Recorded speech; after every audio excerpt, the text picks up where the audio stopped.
Открылся 8-й международный арктический музыкальный фестиваль «Северное сияние». На сцене Русского драмтеатра имени Пушкина выступил симфонический оркестр филармонии Якутии «Симфоника Арктика» под управлением португальского дирижера. Продолжит Кристина Якупова.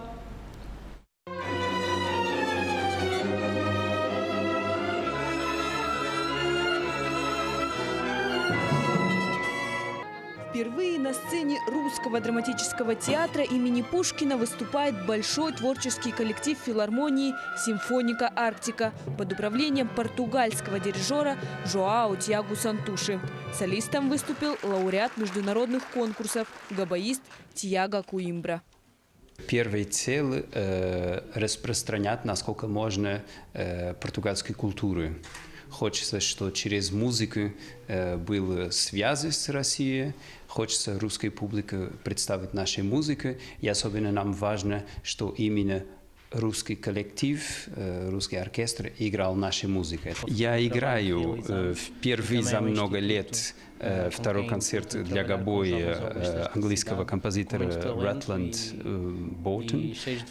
И это особенно важный момент, потому что до этого существовало только рукописные ноты. И сегодня в Якутске мы играем впервые изданные ноты в компьютер. Фестиваль «Северное сияние» преподносит слушателям прекрасную возможность насладиться всем многообразием симфонической музыки и открыть для себя новые имена.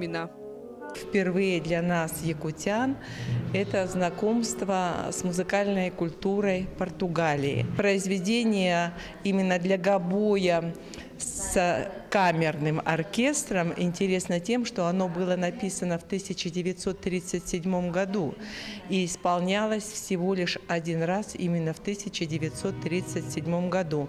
Ну, будем думать и считать, что в 21 веке это мировая премьера. И происходит она именно в Якутске. В рамках фестиваля состоится 10 концертов, а торжественное закрытие состоится 1 ноября.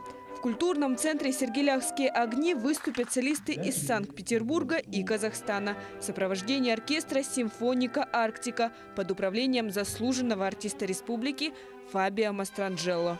Кристина Якупова, Григорий Хлопков, Якутск.